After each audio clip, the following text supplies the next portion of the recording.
Como é que é seu nome? Cipriano Risse Leal, Onde é que você nasceu? nasci no Espírito Santo, Qual cidade do Espírito Santo? Muqui, Você ficou lá até que idade? 2 anos. 2 anos? Eu não tenho muita lembrança, muita De memória lá, não ainda. não, Não, né? não. E aí veio pra cá, pro Rio de Janeiro, veio pra qual cidade?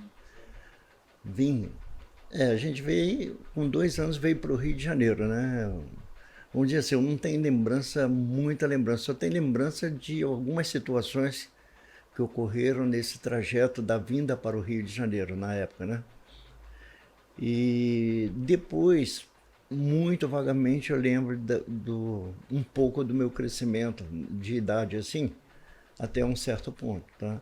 Agora, a única coisa desse trajeto Espírito Santo Rio, com 2 anos de idade, foi a viagem que nós fizemos, que devido o poder aquisitivo ser praticamente zero, nossa família toda viemos, né? Meu pai, minha mãe e 2 filhas.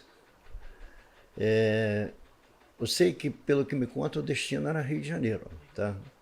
E vinhamos num trem que era chamado de Maria Fumaça na época, né? Movido a lenha, né? A coisa era bem rústica mesmo, né? E nesse trajeto para o Rio, né? Vamos dizer assim, à noite, que era o único horário que tinha esse trajeto do Espírito Santo para o Rio, saía de lá, eu acho que era 10 horas da noite. Isso eu tenho uma vaga lembrança que depois me contaram. E no meio do trajeto, uma coisa me marcou devido ao ser tão novinho, mas marcou muito, né? No vagão que nós estávamos, né? Era. Eu lembro que formou um alvoroço danado dentro do vagão. E quando a gente estava vendo, né? Nós estávamos sentados e minha irmã, abaixo de mim, tinha, parece 1 ano, parece o recém-nascido. Eu soube que minha mãe forrou uma caminha improvisada assim no corredor do vagão, deitou ela ali, cobriu.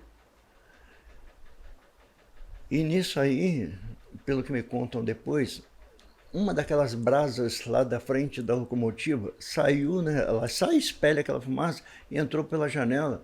E era madrugada, acho que todo mundo dormindo, caiu em cima do cobertor que estava cobrindo minha irmã. E aí deu aquele alvoroço que quando acordaram o fogo estava iniciando, mas a salvação que ela estava coberta. E pelo que eu soube depois, a minha única lembrança foi essa, que do tumulto e ver aquilo que estava acontecendo com a minha irmã. Foi que um policial que estava vindo do Espírito Santo para o Rio, ele correu, arrancou, me parece que a túnica que ele usava, abafou aquele fogo ali que estava se iniciando e tudo correu bem. Aí, ali, vamos dizer assim, deu um apagão para mim, que depois eu não lembro de muita coisa não, tá? Seria simbolicamente isso aí. Quem que era, quantos e quem era a sua família que veio de lá pra cá? Seu pai, sua mãe, Meu pai, minha mãe e minha irmã. sua irmã? Só, então Só. 4 no total. 4, isso aí. E em que bairro, em que lugar aqui do Rio de Janeiro que você cresceu? A sua infância ali de Eu escola? vou dizer assim, de infância, né? Seria um local aqui no bairro do Aviário, né? Que os meus tios, depois disso tudo eu fiquei sabendo depois, vieram, né? Foram se assentando, né? Que naquela época chamava assentamentos, né? A pessoa criava uma área e tomava posse daquilo. E foram se assentando e numa dessas aí trouxeram meu pai, mandaram meu pai vir para arrumar um cantinho para ele. Só que nessa época meu pai já era muito doente, entendeu? E não conseguiria muita coisa aqui não. E um desses locais, um tio meu que já estava, vamos dizer assim, com mais poder aquisitivo aqui na área, colocou a gente, nós ficamos ali. Aí eu cresci dentro daquilo, um local afastado, né? Vamos dizer, nem a Rio Petrópolis existia na época, essa Rio Petrópolis de baixo aqui, né? A nova que eles chamam. Não existia. Foi construída depois. E quer dizer, para você ter acesso, você ter um acesso a alguma coisa era praticamente zero. Alimentação você se socorria no que chamavam na época, hoje não, mercadões, mas chamavam de venda. pequenas localizações assim, que aquela pessoa instalava ali um local com arroz, feijão, um básico ali, e as pessoas compravam lá. E isso aí eu tenho certeza que minha família, meu pai, onde se manteve em cima disso aí. No caso, a sua família comprava na venda ou eles eram donos da venda? Não comprava. Vamos dizer assim, era consumidor. Né? Vai na venda lá buscar tal coisa. Isso, não tinha mercado, não tinha nada disso. Entendi. Né? Tinha escola? Como é que foi a questão de Não, educação para você? escola era o seguinte, para você que queria aprender, e eu via depois, quando eu comecei a ter uma noção das coisas, eu via os pouquinhos amiguinhos que tinha que moravam pela área, distante uma da outra, mas você conseguia ter acesso a ele, via eles falarem alguma coisa, mencionar que aprendeu aquilo com fulano de tal, com um e com o outro. E aquilo me aguçava, né? Que eu falava, gente, eu tenho que também fazer isso um dia. E as escolas eram o seguinte, pequenas salas que muitas das vezes um morador mais próspero um pouco, cedia um espaçozinho, arrumava uma pessoa para lecionar, aquela que já tivesse um pouquinho mais de conhecimento, formava um pequeno grupinho, um banco, né, e mesa, e ali você dizia que estava estudando. Entendeu? No início, tá? Mas aí depois as coisas foram mudando, né? Aí eu fui crescendo e consegui, vamos dizer assim, depois que as coisas chegaram, que a Washington Luiz já começou, foi criada, esse trajeto todo, aí já consegui, através de um primo da família, que desses que trouxeram meu pai para o Rio, o Arlindo Alves, já falecido, ele disse que ia fazer de mim um grande homem, né? Eu não esqueço disso. E ele conseguiu, por ser funcionário da Fábrica Nacional de Motores, ele conseguiu uma vaga para mim num colégio que era o top da área, que era o Colégio Santo Antônio, era a famosa ESA. E ele conseguiu me botar ali como se eu fosse uma pessoa, uma criança que ele criava junto com a família dele. Eu tinha minha residência. Ele por ser funcionário, teria direito de puxar alguém, um filho. Agora ele não podia eu vir sem nenhum direcionamento e dizer que queria uma vaga ali, entendeu? Tinha que sentir alguém ligado à Fábrica Nacional de Motores. E ele conseguiu uma vaga para mim, aí comecei a estudar ali. Meu primeiro ano dentro dessa escola aí já era algo assim, tipo elite. Você já sentia já mais elitizado um pouquinho, né? O pessoal já pisava mais alto um pouco, porque era filho de funcionário da Fábrica Nacional de Motores, estudava na Escola Santo Antônio. E outros detalhes, o ensinamento era muito, muito top, entendeu? Muito, eu tenho certeza. A maioria das pessoas que eu conheço da época conseguiu, vamos dizer assim, alavancar a sua vida particular em cima do que conseguiu aprender ali. Aí, lógico, depois foi somando, né, no dia a dia dela, o passar dos tempos, para conseguir vencer. Até porque dali também, às vezes, você conseguiu uma carta para ir para o Senai, alguma coisa, Sim, virava um aí dali eu estava...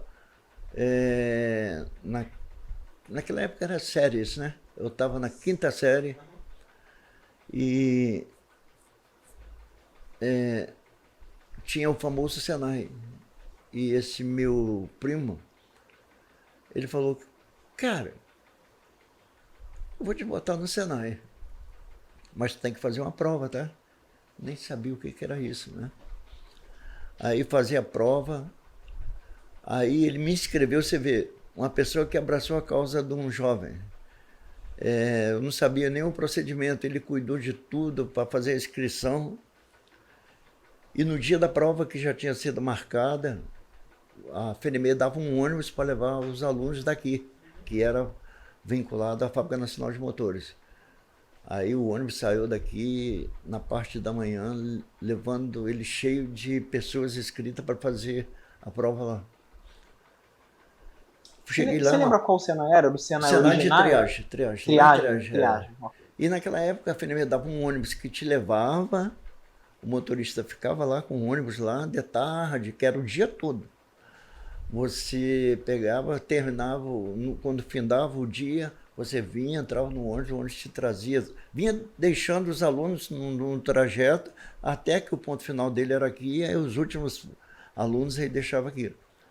E nessa inscrição fui lá, fiz a prova, uma prova assim bem emblemática para mim, para a época, né, que o conhecimento ainda estava engatinhando. E foi surpresa que um mês depois eu vi meus primos e minhas primas tudo eufórico. Aí eles sabiam, né? Um passou para o outro e chegou para mim. Eu tinha sido classificado em segundo lugar nessa prova. Caraca, aí a família dos meus primos foram à loucura sabendo aquilo, entendeu? E essa classificação, na época, te dava uma oportunidade de você ter, vamos dizer assim, o ensinamento de uma função mais top para a época, que era o quê? Que é a que estava em ascensão na época, era torneiro mecânico. Era mais top. Era torneiro e fresador, ficavam ali pau a pau. E essa classificação me deu a oportunidade de ir para o curso De escolher o melhor curso, né? Não, escolher não, ele direcionava, devido à tua classificação, dizia, você vai para... Você chegava lá, assim, nem sabia o que ia acontecer. A direção do Senai já dizia, você é local tal, você é local tal, tu já recebia a documentação dizendo, ó, você é isso, vai, vamos dizer assim, estudar em cima disso aqui.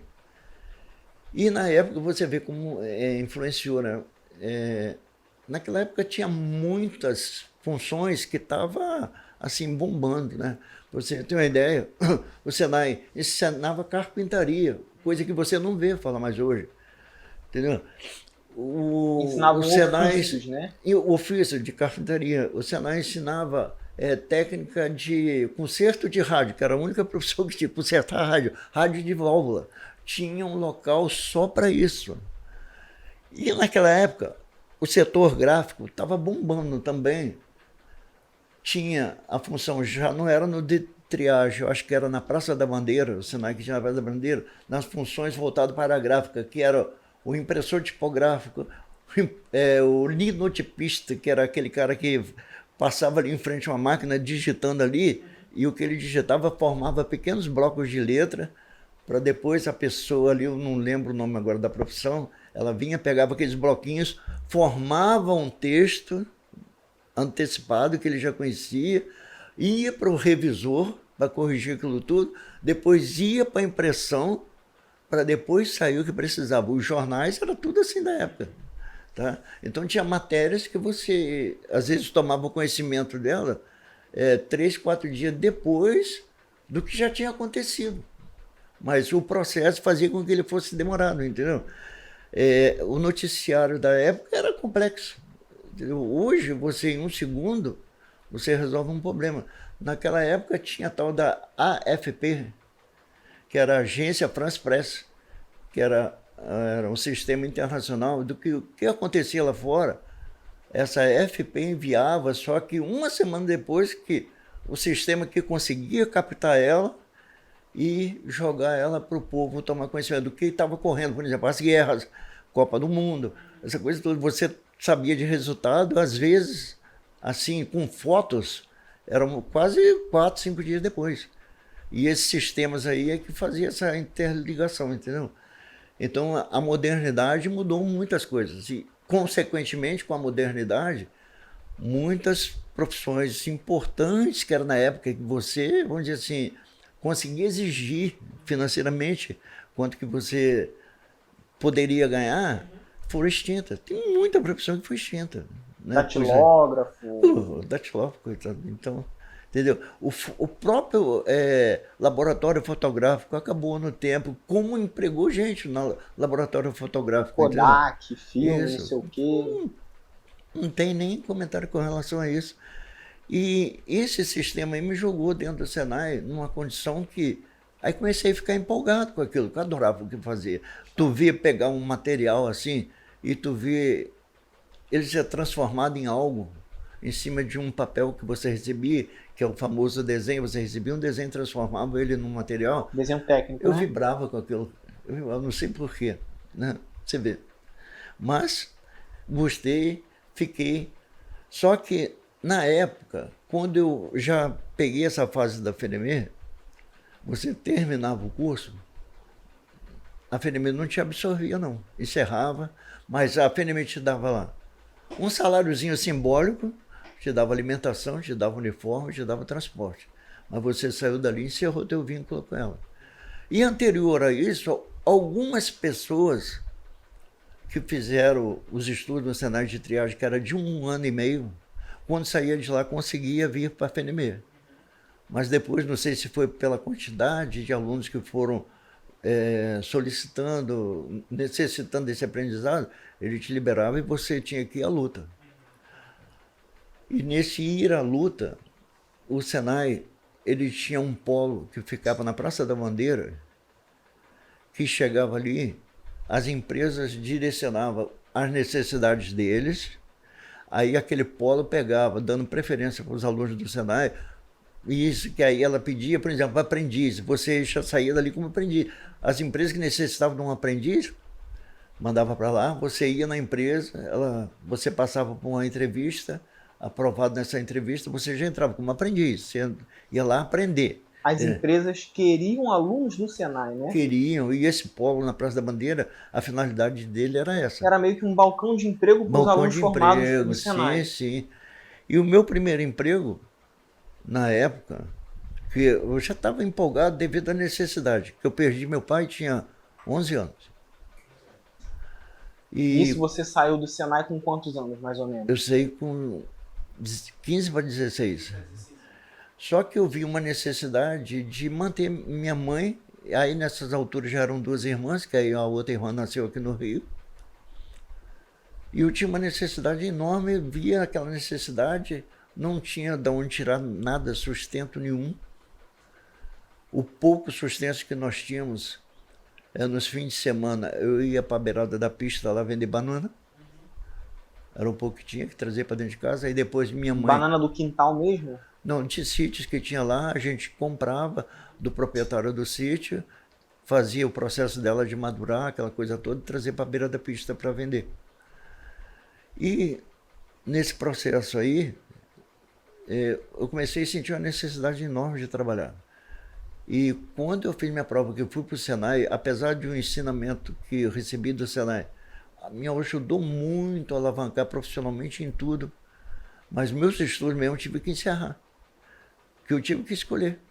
Ou minha mãe, meus irmãos, ou eu só, e eu meti a cara no mundo.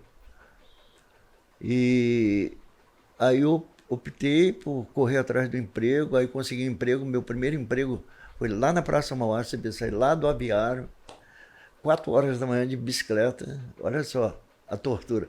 Vir aqui para a entrada da FNM, tinha um localzinho ali que você chegava ali, botava a tua bicicleta, trancava ela ali, pegava um ônibus que ia para a Praça Mauá. Saía daqui 5h05 num ônibus, ia chegar na Praça da Mauá às 7 horas da manhã, por aí, 10 para as 7, o horário de pegar era 7h30.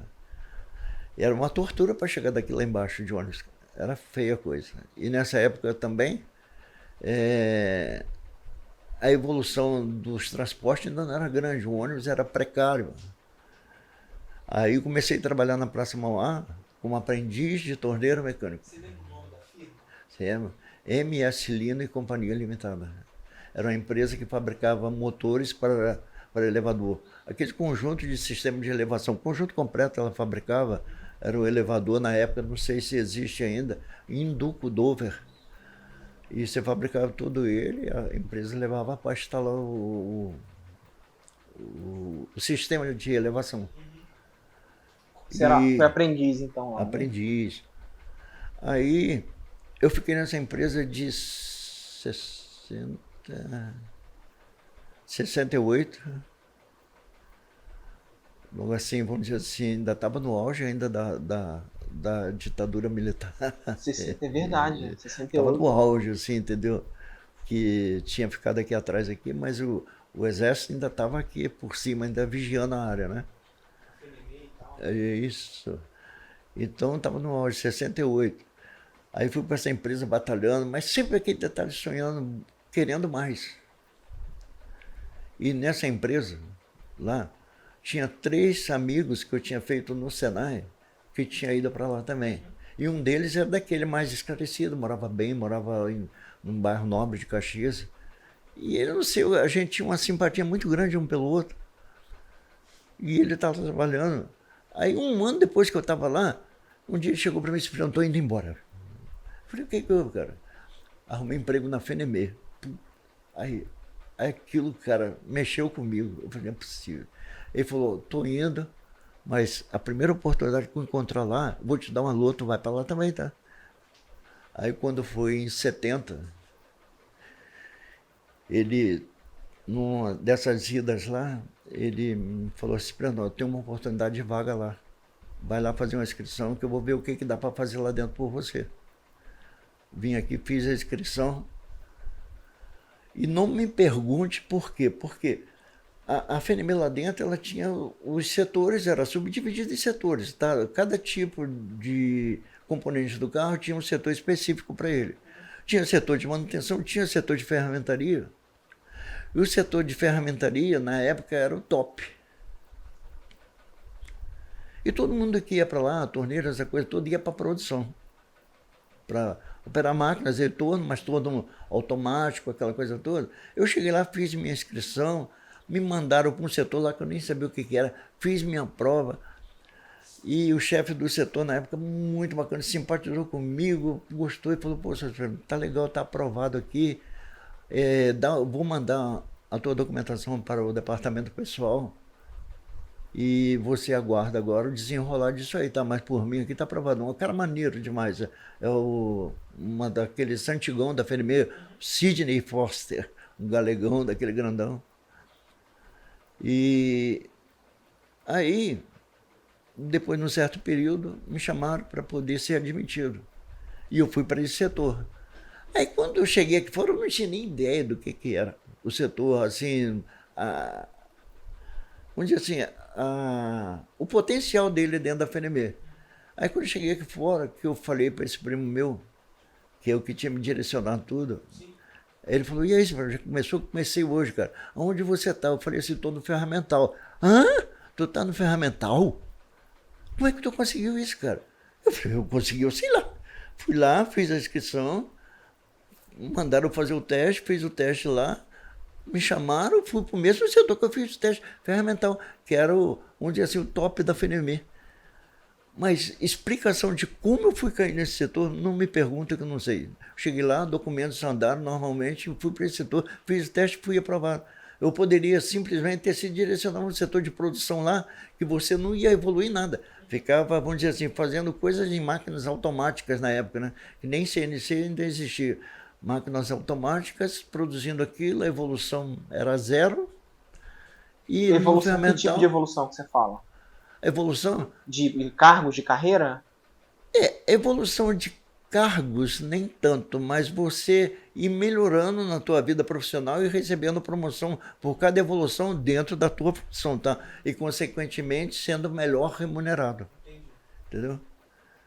Aí, vamos dizer, até essa fase aí seria isso aí.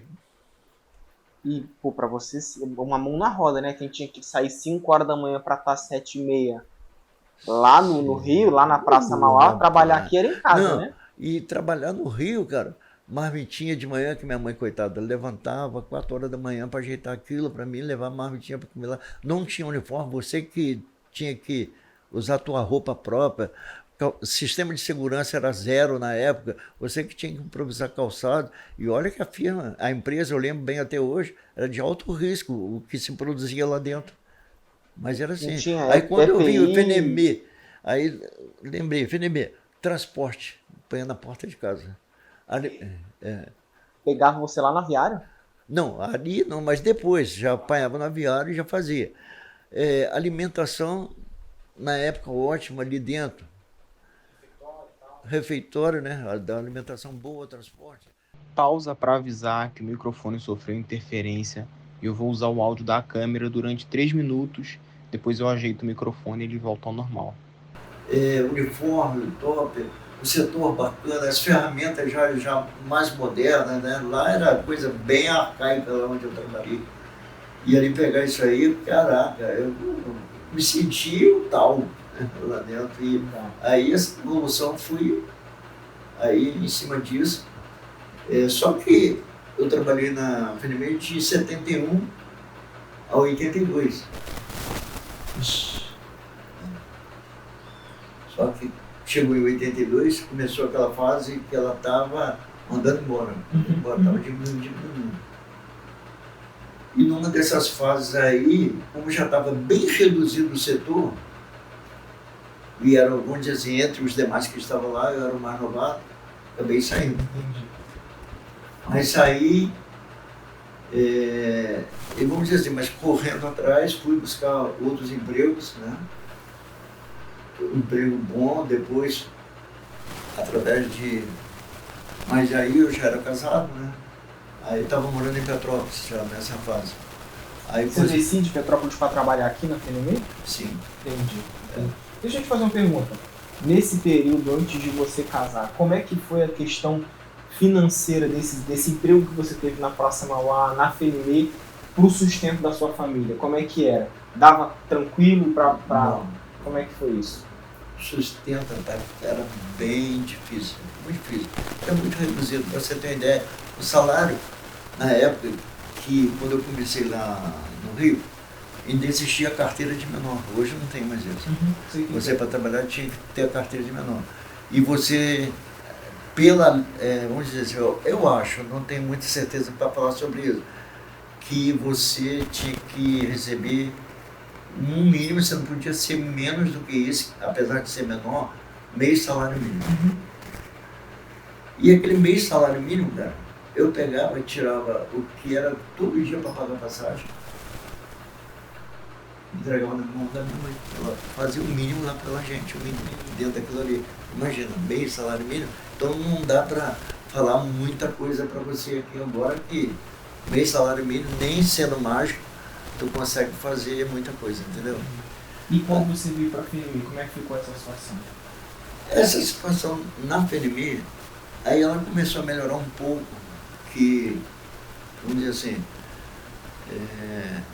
dessa fase aí, bem difícil financeiramente, consequentemente para viver, comecei a ganhar um pouquinho melhor do que lá, mas não era astronômico também não.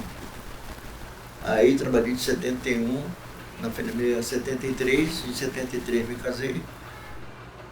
E nesse período aí, o pouco que eu ganhava da FNM aqui era para manter minha mãe e minha irmã e me arrumar para casar na época, né? Comprar minhas coisinhas, botei na cabeça que tinha que tocar minha vida também. E a sequência disso aí foi bem... Vou dizer assim, não foi bom, porque aí eu comecei a dizer assim, minha mãe e minha irmã, aí, família também, aí foi bravo, né? Mas só que a condição da FNM ajudava um pouco, não era aquela coisa astronômica, mas ajudava um pouco. Qual foi a próxima fase profissional da sua vida? Onde é que você A própria fase foi uma outra empresa ali na Penha. Aí já trabalhando assim um pouco melhor financeiramente. E nessa empresa na Penha, ela produzia equipamentos para a Petrobras, né? Então aí isso aí dava um status melhor a ela, essa coisa toda, até em feito de remuneração. E dentro dessa empresa, eu conseguia lá, não sei, se você me perguntar também, não me pergunte, porque eu tinha recém-chegado, com 8 meses que eu estava lá, a empresa tinha que sofrer algumas transformações internas lá para poder alcançar um nível dentro da Petrobras de ISO, eu acredito, tá, que seja a ISO na época, e simpatizaram comigo e eu passei a encarregar lá dentro, assim, torneiro mecânico, assim, ó, a partir do mês que vem já está tudo elaborado lá, já tinham feito tudo dentro de escritórios, as mudanças que a empresa ia ter, e o Cipriano estava como encarregado do setor de usinagem. O que era isso, cara? Fala primeiro. Não sei, não sabia na época. Mas eu falei, seja o que Deus quiser, vamos lá. O encarregado, ele é como se fosse um gerente? Ele não, gerente não, isso seria depois. Não, gerente assim, entre aspas, você já não tomava mais conta só, você já não só respondia ao seu chefe, você já comandava algumas pessoas? Era isso. O chefe que eu, vamos dizer assim, me reportava a ele, ele saiu fora de circulação, ganhou novas funções e eu fiquei no lugar dele. Entendi, legal. Aí você já não é mais tanto um cargo operacional. Você começa também a tomar a questão de equipe, essas coisas, né? Isso. Controle de qualidade. E eu tive que, vamos dizer, assimilar isso numa condição que o pessoal falou assim, agora você vai ter que buscar cursos, você vai ter que buscar aprimoramento. Mas aí fui, meti as caras, fui, por quê? A própria função pedia isso, e principalmente porque aí eu passei a responder por documentos que eu não tinha nem noção, mas a empresa era muito bem assessorada e tinha cobertura assim para poder, vamos dizer assim, então não deixar a peteca cair. E aí consegui ir. Só que depois de 4 anos dentro dessa empresa, esse sistema de vendas para a Petrobras, não sei se foi algumas mudanças dentro da Petrobras para a época, a empresa começou a ter necessidade de demitir. Aí eu falei assim, porra, se a demissão agora para mim seria uma boa, eu pego esse dinheiro, arrumo algumas coisinhas minha que estava se acumulando e estava ficando meio estreito. Aí eu optei pela saída, tanto é que 1 ano depois a empresa encerrou as atividades. Entendi. Entendeu? Aí vim para ver. Você lembra o nome dessa empresa da Penha? Sim. Sulcarnova Equipamentos, Equipamentos Limitados. Sulcarnova. E de lá? Aí de lá, rapaz, eu saí, voltei para casa, tipo assim, né? O dinheiro que recebi, uma hora ele vai acabar. E agora eu vou fazer o quê? Aí fui correr atrás, aí não pintava nada bom.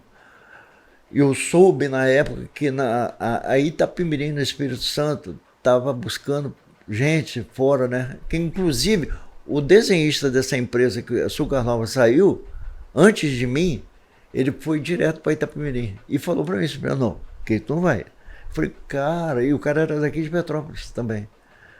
Eu falei, depois que eu saí, eu imaginei, eu falei assim, vou lá, parti para lá. E para ficar lá, eu fiquei na casa de uma irmã minha, que hoje é falecida, até, vamos dizer, nessas movimentações, saía de manhã para ir para Itapemirim, para fazer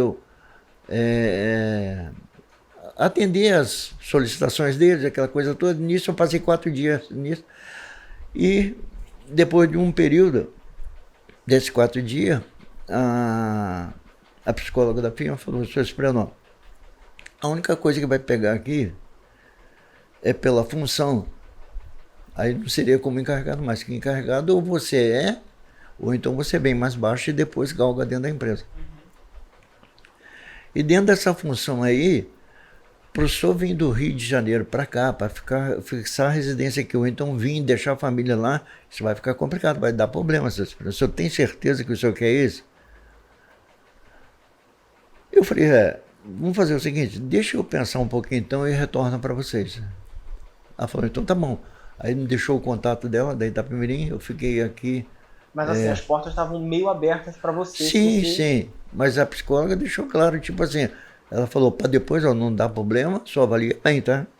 No caso, questão de família, de ter família, ir para lá, entendi. O custo para ficar lá.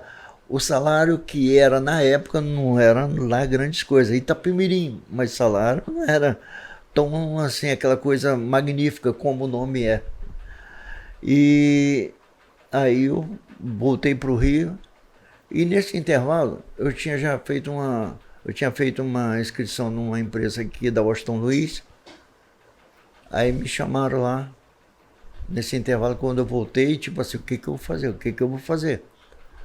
Essa empresa da Washington Luiz me chamou e eu cheguei lá e conversando com o dono, eu tratei direto com o dono, acertei detalhes com ele me admitiu na época e fiquei lá por 12 anos aqui, nessa empresa aqui da Washington Luiz. Indústria e comércio de isso.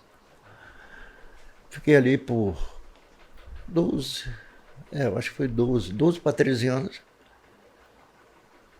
Só que aí a coisa também começou a entrar depois desse período, porque o dono começou a perder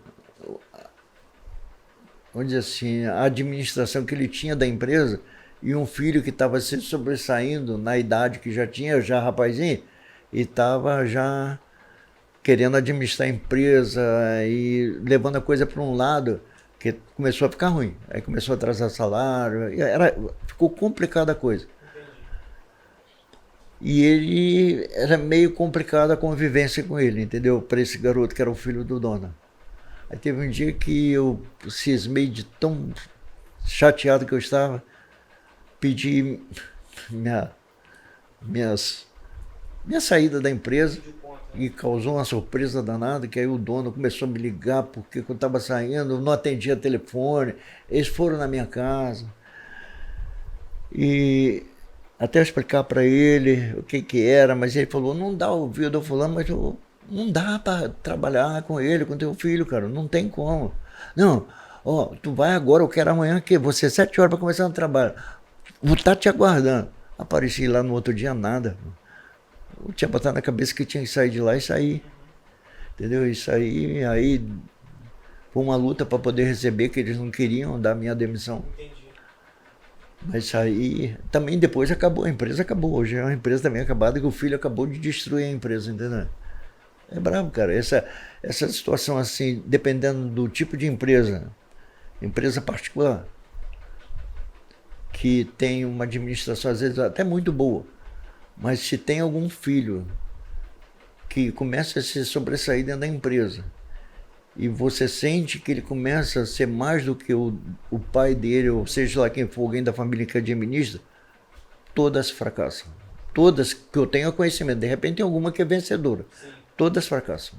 Existe um estudo que foi feito de que não lembro o número certo agora, mas a maioria das empresas familiares entram em falência em menos de 10 anos. Essa questão quando dura muito. dá muito problema. Quando dura muito. Entendi. E aí, saindo de lá, pediu conta de lá, depois de muito se aborrecer, foi para onde? Aí eu saí de lá, mas já bem contrariado. Já porque já tinha uma outra empresa na Penha também, que eu tinha mandado um documento para lá, e o cara me ligando toda hora que eu já estava tudo certo, tinha feito até entrevista com o dono da empresa e tudo. Aí fui para lá, para essa empresa, quando eu saí daqui ligando, pô, tá vaga aqui, a vaga é tua, cara, mas se tu não viu, eu vou ter que arrumar outra. Falei, aguenta aí, cara, deixa eu tomar coragem aqui para pegar a minha demissão aqui e sair, tá? Ele falou, tá bom, mas eu te aguardo até tal dia. Aí pegou nesse tal dia, eu peguei, eu falei, fui para lá sem documento, sem dar baixa de nada, saí, fui para essa empresa ali em Bom Sucesso. E dessa empresa fiquei lá, depois de 3 meses que eu consegui pegar minha baixa daqui para poder levar meus documentos para lá. Lá, o mesmo problema de novo. O dono começou a perder o mandatário dele lá para um filho também. Só que o filho dele era uma coisa para maluco, cara. A maneira que ele conduzia, a maneira que ele se achava poderoso. Ele tinha uma prepotência que era coisa assim de insuportável. Chegou uma hora que eu falei, fui e botei na cabeça uma coisa. Vou tocar minha vida agora particular. Nesse intervalo, de alguns dinheiro que ia pegando um pouco dali, um pouco daqui, eu já tinha pego alguns dos dinheiros e comprado 2 máquinas velhas, né? Aqui, botei aqui, comecei a fazer alguma coisa, mas teve um dia, peguei essas máquinas velhas e falei, vou tocar minha vida. Aí foi onde eu fui para a Primavera, com outro rapaz que ele, vamos dizer assim, ia ser o sócio, outra coisa bem danada também, o tal de sócio. Palavrinha braba essa aí de sócio, cara. E na sociedade ter 2 pessoas que têm o mesmo pensamento, não tem. Quem disser não dá, não vai, que é fria. É fria. A sociedade, a maioria das vezes, é fria. Não consegue pensar como você. Você pensa um pouquinho mais, de repente, o pensamento dele é um pouquinho menos, começa a divergência. Começa problema financeiro. Aí teve um belo dia que esse rapaz que era sócio comigo ali, nessa montagem que eu fiz da empresa Uzi Zipper, ele era genro desse dono dessa última empresa que eu trabalhei, que eu te falei que o filho era bem problemático. Era genro, casado com a filha do dono lá. Só que o dono lá não se conformava dele ter saído para ficar junto comigo e ainda mais tocando um negócio que era meio assim, concorrente dele. Aí eu sentia, depois de quase um ano, que o rapaz, o sócio, estava se transformando, a gente sentia assim, bem diferente, falando com evasivos, assim. Eu falei, gente, tem coisa errada aí. E nesse intervalo, tinha 3 meses, cara, a gente tinha comprado uma máquina nova, financiada em 36, uma máquina zerada. Um dia depois de 3 meses, ele falou assim, Bruno, olha só, me chamou para conversar, eu precisava falar contigo que a nossa sociedade está acabando aqui, tá? Pô, levei um baque, fiquei sem chão.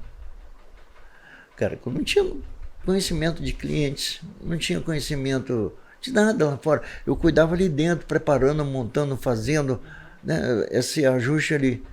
E ele ficava mais na parte externa. Eu falei, legal, vou fazer o que agora? Uma máquina que ainda faltando 36 meses para pagar. E não era barata. Eu falei, mas seja o que Deus quiser. Aí comecei a encarar, fui atrás de alguns dos clientes que às vezes eu tinha acesso a eles e comecei, vamos dizer, a famosa chavecada, conversando aqui, conversando ali. Fui ganhando um pouquinho, fui ganhando, pagando as coisas com dificuldade tremenda.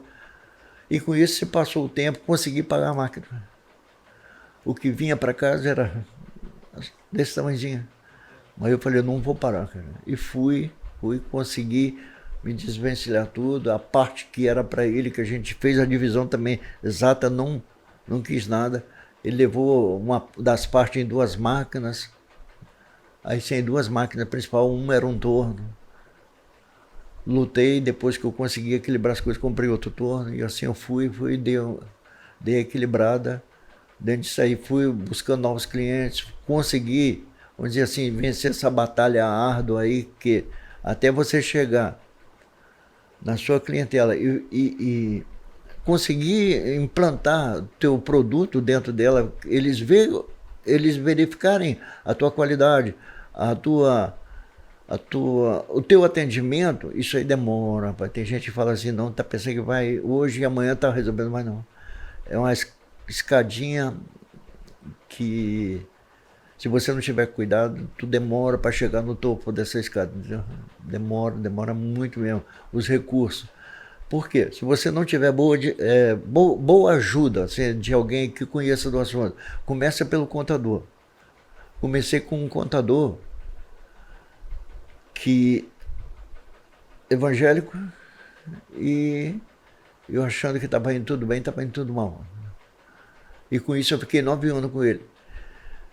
A documentação estava toda irregular, assim, devendo tudo que era lado. Aí teve um dia que eu veio dar um basta nele, eu falei, mas para me dar um basta nele eu preciso arrumar um contador.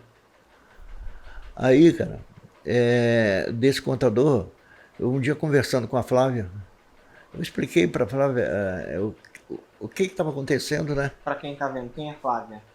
Flávia, minha filhota do coração. Aí ela falou assim, ô pai, olha só, a Erli, o contador dela, que cuida das coisas dela da padaria, Erli só elogia ele, fala que é muito bom, muito bacana. Ele tem escritório aqui e tudo, aqui na Mantiqueira, sendo que a sede dele parece que é Bangu, o Campo Grande. Por que você não bate um papo com ele? Aí eu vou falar com a Erli para poder te dar o telefone dele. A Erli me deu o telefone, liguei para ele.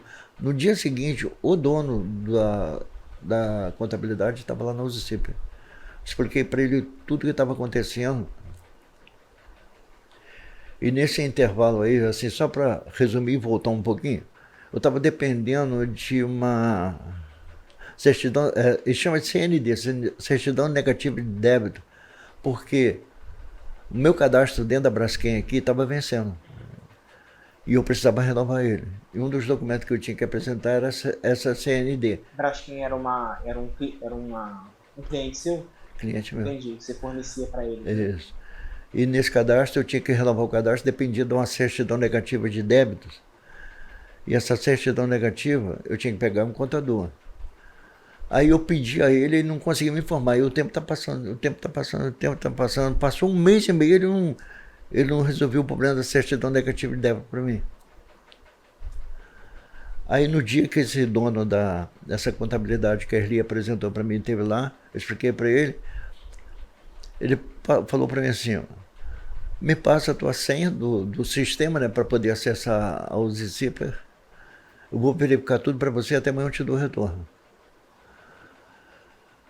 Aí ele levou a senha do sistema, né? Inseriu lá, verificou tudo e verificou que tinha uma pendência na Previdência Social. Ele falou assim, não, existe uma pendência na Previdência Social, a gente tem que entrar agora com ela pedindo um parcelamento, o senhor paga a primeira, que no dia seguinte, após o seu pagamento da primeira, eu consigo emitir a certidão negativa de débito para você. Foi batata. No dia seguinte, ele já me mandou o documento para me pagar a primeira desse parcelamento que ele conseguiu. O cara mal me conhecia, não tinha convidado com ele. Valores, nada. O cara correu atrás, verificou lá toda a documentação desse problema junto à Previdência Social, mandou a primeira parcela para mim, ele conseguiu um parcelamento na época de 39 meses. Paguei a primeira, 2 dias depois eu estava com a certidão negativa de débito, concluí a documentação da Braskem, mandei para lá, consegui renovar meu contrato com eles. E aí começou a surgir problemas que tinha lá. E eles só resolvia um aqui, resolvia outro ali, me dava os parcelamentos. Para você ter uma ideia, eu tinha 8 pastas dessas, cada uma era relativa a um tipo de parcelamento. Hoje eu estou reduzido a 2 ou 3 aí que eu estou finalizando. Eu quase perdi meu CNPJ. Aí você veja só uma coisa. Se você não começar bem, cara, você precisa ter um cuidado, ter pessoas que cuidam bem das coisas para você, ou então te orienta de uma maneira que você consegue caminhar. E sempre verificando, será que eu estou conseguindo andar no caminho certo desse assunto? Porque até uma contabilidade não parece nada. Muitas das vezes tem contador que ele acha que o que é o serviço dele? É emitir contra-cheque no fim do mês, documento para você pagar um imposto qualquer, recolher os impostos do governo e só. Mas tudo isso para chegar a um imposto do governo está sendo feito corretamente? A Prefeitura de Caxias tinha 3 débitos. Hoje, da Prefeitura de Caxias, aqui, todas essas pastas, tem 2 pastas de parcelamento da Prefeitura de Caxias que estou finalizando também. Os sempre andando. Eu não fazia para ter problema.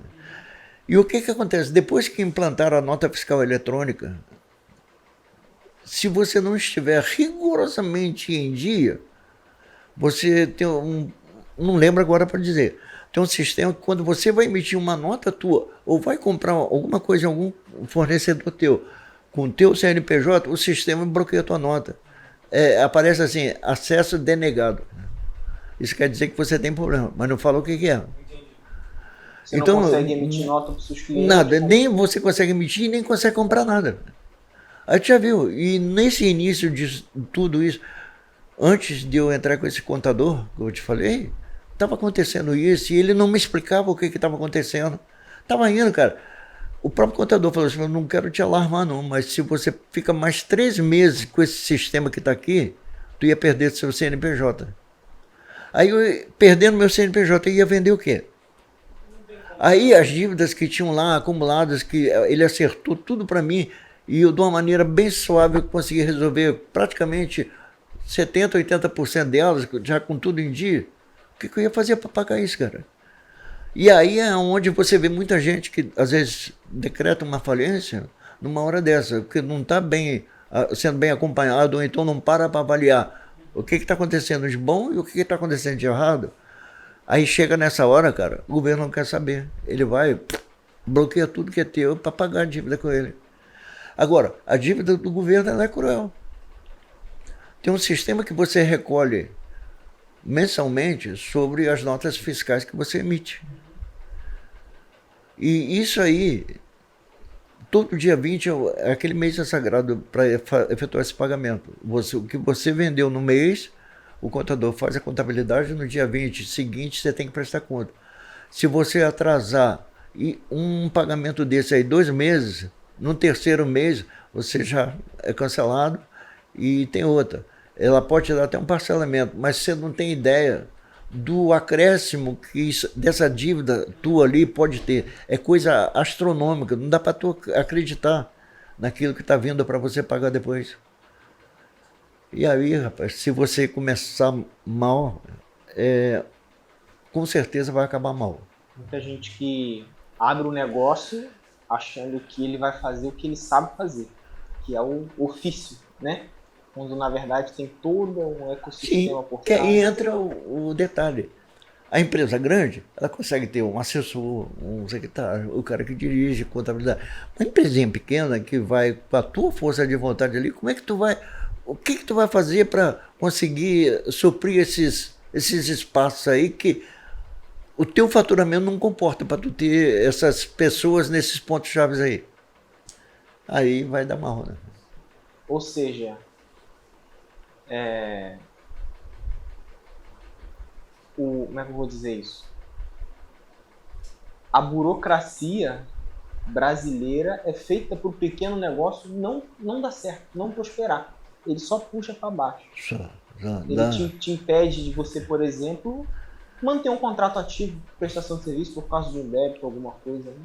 Não renova. De repente você faz um contrato ótimo ali. Ele tem um período de vida, vamos chamar assim. Rompeu aquele período de vida para tu renovar ele, tu tem que estar todo legal. Não está legal, acabou.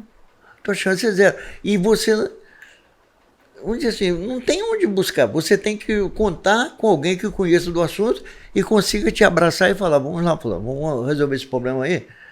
Se não for assim, não vai conseguir. Porque as dificuldades existem, cara.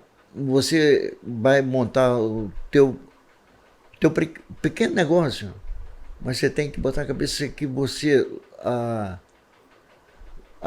os teus problemas, eles vão aumentar.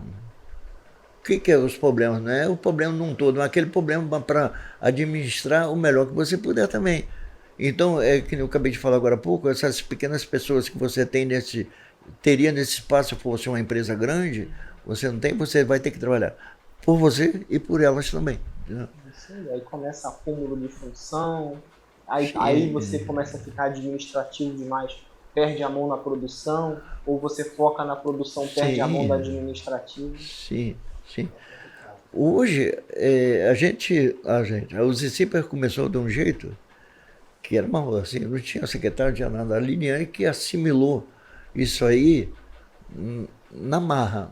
E hoje ela cuida disso, pagamento, recebimento, entrega, às vezes até fechando negócios. Por quê? Mas foi na marra também.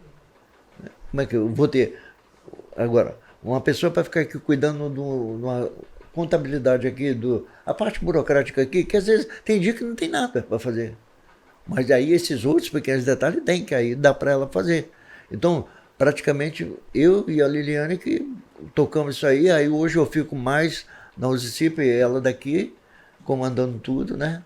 E me mantendo informado do que está rolando, assim, quando chega alguma coisa diferente no sistema que ela desconhece, aí ela me liga e eu vou orientando, aí a gente está conseguindo caminhar, graças a Deus, cara. Mas foi assim, quase, disso tudo, desde o nascimento até os dias atuais, vamos para 17 anos. 17. Mas, meu jovem, foi 12 anos complicados, que tem hora que eu falo para minha esposa assim, não sei como eu consegui chegar até aqui, não. E tinha vezes que eu falava assim, o que eu vou fazer? Num passe de mágica aparecia a solução. Mas não me pergunta como. Não estou fantasiando nem nada não, cara. Mas se eu fosse, vamos dizer assim, se eu fosse de fraquejar, lá pelos 7, 8 anos já tinha parado. Entendi. Foi no fundo do poço mesmo. Né? Aí hoje, já pensou aí eu levantei, vez? Cara, assim, Aí é por isso que hoje eu estou medindo meus passos em tudo do que eu vou fazer. Porque, pô, tudo de novo eu falo para eles ali, para Liliane, eu não aguentaria fazer tudo de novo do que aconteceu até hoje. Que não é fácil. A trajetória de uma pessoa que quer ser PJ. Em algum momento você já pensou em não quero mais, vou fechar tudo, vou voltar a procurar emprego, não quero mais ser dono, Não. desistir? Anterior aos 7 a 9 anos, sim, cheguei a pensar. Mas depois foi fluindo. Foi fluindo, aí eu vi, olhei e eu falei, não, dá para ir. Aí fui. Mas não adianta eu te esconder, cheguei a pensar nisso. Qual que é hoje a sua função na Usiciper? O que você faz na empresa? Você acorda de manhã, toma o seu café, vai para a empresa, chega lá, faz o quê? Bom, acordo de manhã, esse horário meu, ele é tradicional, é um rito que eu cumpro todo dia. É levantar 6 horas por aí, 10 para as 6, ouço meus noticiários um pouco aqui. Às vezes não tomo café aqui, eu não me acostumei a tomar café em casa. Aí vou para lá, 7 horas, nós iniciamos nosso trabalho lá. Quando eu não consigo estar lá 7 horas, eu tenho um menino que está lá comigo já há 12 anos. E vamos dizer assim, hoje eu consideraria ele um braço direito que cuida disso para mim, entendeu? Que abre, vai me ligando, mantendo informado. Mas aí o que acontece? Vou para os discípulos, fico lá na minha salinha, cuidando de algumas coisas que precisam ser direcionadas. Oriento eles o trabalho deles, se é coisas assim que seria cotidiana para eles fazerem. Se tiver alguma necessidade extraordinária, aí eu já paro o que está sendo feito, entro com ela, dou uma prioridade. A gente diz o seguinte, vamos furar fila um pouquinho aqui. Direciono eles. Alguma demanda urgente de algum cliente? Isso.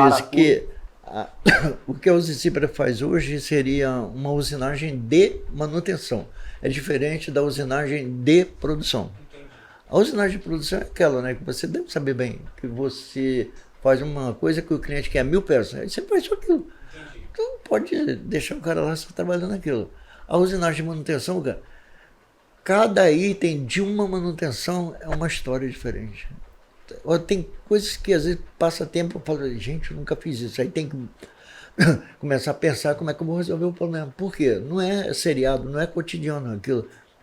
Então muitas das vezes, com todo o meu tempo que eu tenho de profissão, mas muitas das vezes eu tenho que pedir ajuda a alguém, aí eu chamo os meninos, nós trocamos ideia junto para poder desenrolar aquilo da melhor maneira, que ela entre na máquina e consiga, vamos dizer, dar fluidez, para poder superar, para poder vencer, para poder honrar compromisso.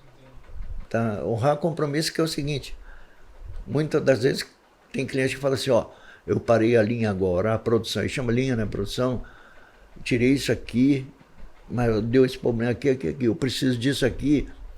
Vou exagerar um pouquinho, até amanhã à tarde aqui, que aí os mecânicos da noite vão montar e depois da manhã a linha tem que voltar a funcionar, tá? Que aí é um tempo que eles têm que roda, conta lá dentro da empresa. E eu tenho que honrar aquilo ali, entendeu? Com pena se eu sentir que meu tempo não vai dar, eu pegar aqui e pensar o seguinte, não, eu boto o cara dentro à noite aqui para poder, vamos dizer assim, dar mais velocidade no assunto, para poder honrar o compromisso. Aí, hoje, eu tenho um pouco que sei isso aí. E em contrapartida, eu estou lá, está fluindo tudo normal. O cliente ligou, precisa, muitas das vezes, tá, o cliente pede minha presença para poder vivenciar no local com ele a necessidade dele. Não é simplesmente ele mandar um material. Eu preciso verificar junto com ele o que pode ser feito para solucionar o problema dele. Aí ele me chama, me dirijo até eles, pego o problema, levo lá para o discípulo, dou, dizer, caminho a ele, volto, entrego a ele. Assim, meu cotidiano seria mais ou menos isso aí, de segunda a sexta. Sábado, quando tem aquela necessidade extrema, como teve hoje lá, mas foi aquela necessidade que até meio-dia deu para resolver, aí eu fico em casa, porque aí eles já sabem o que eu vou fazer para resolver. E eu tenho, vamos dizer, no local lá já está tudo vigiado, vamos chamar assim, e aí isso vai aparecer, vai pegar mal. Mas aí eu tenho câmeras que de casa eu controlo, às vezes em algum momento, alguma necessidade que eles têm, por câmera eles me mostram o problema que eles têm, eu tento Legal. Você da consegue, direção, né? de casa, às vezes, resolver alguns Às problemas. vezes sim, já resolvi muito problema de casa Legal, assim. legal. Por causa das câmeras que eu pedi para instalar lá. Então, por exemplo, você falou que você faz usinagem de manutenção. Então, por exemplo, o seu cliente, ele tem uma linha de produção de alguma coisa, de algum produto, de alguma peça, alguma coisa que ele produz, e aí ele tem uma máquina que deu problema. Aham. Ele chama você, ou ele identifica o problema, ou ele te chama para ajudar a identificar. Você Isso. leva para o zipper a peça que tem que ser Isso. usinada para que ela Isso. volte, para que a máquina volte a funcionar corretamente e a linha possa seguir produzindo, né? Isso. É mais ou menos dentro desse foco aí. Né? Entendi. Então, ou seja, deve ser uma pressão de cliente danada, porque você sabe que a produtividade deles depende da agilidade da sua entrega, né? Se ele falar assim que parou, mas precisa da peça tal lá, parou a máquina para fazer a manutenção, só que quando a produção de determinada empresa perde a gerência superior para efetuar uma paralisação devido a um problema que tem, ele recebe um prazo lá também, que aquele setor pode ficar parado.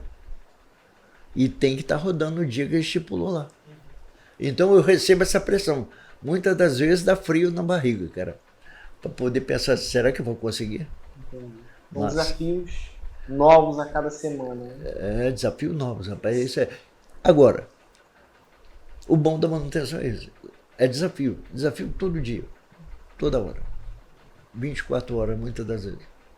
Bom, Bom, sabe por quê? Quando você vê o produto final ali sair dentro daquele que você planejou, mesmo com aquela pressão, dá uma sensação de alívio enorme. Enorme. Dá uma sensação de alívio. Acredito que você já tem ideia que, pelo que você fala comigo, você também vive muito na pressão às vezes. E a sensação quando você vê o produto final acabado é diferente. a sensação de que você é um resolvedor de problemas, de que você é útil para o mercado, de que você ajuda toda uma engrenagem a funcionar, né? Isso é interessante, legal. Não tem, eu chamo assim, não tem preço. Tá? Deixa eu te fazer uma pergunta. Você tem algum sonho ainda para o Zipper? Algum degrau que você quer galgar? Alguma empresa que você gostaria de prestar serviço? Quais são assim, suas aspirações no Zipper? Hoje, cara, eu diria que a minha aspiração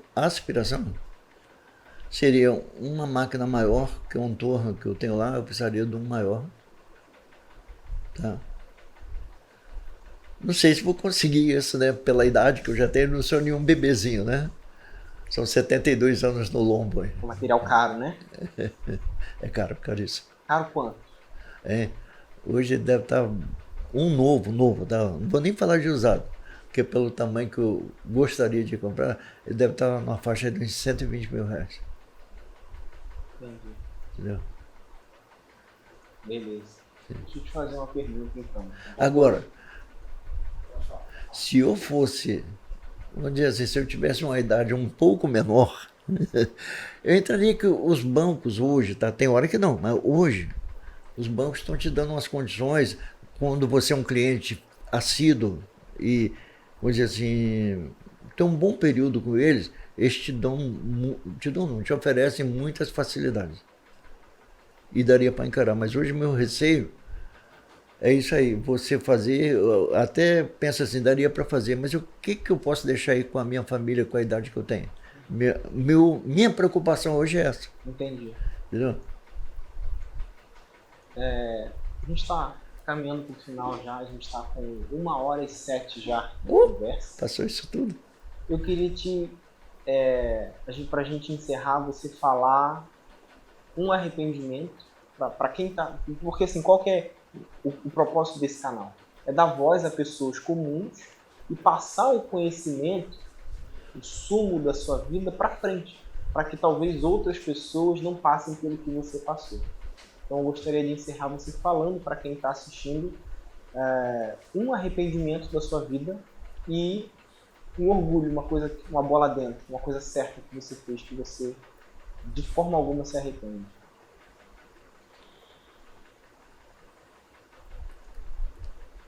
Poderia repetir de novo? Eu queria que você passasse para frente, para quem está assistindo, um ensinamento de vida, alguma coisa que você se arrependeu você não faria novamente, e uma coisa da qual você se orgulha da sua vida, da sua história.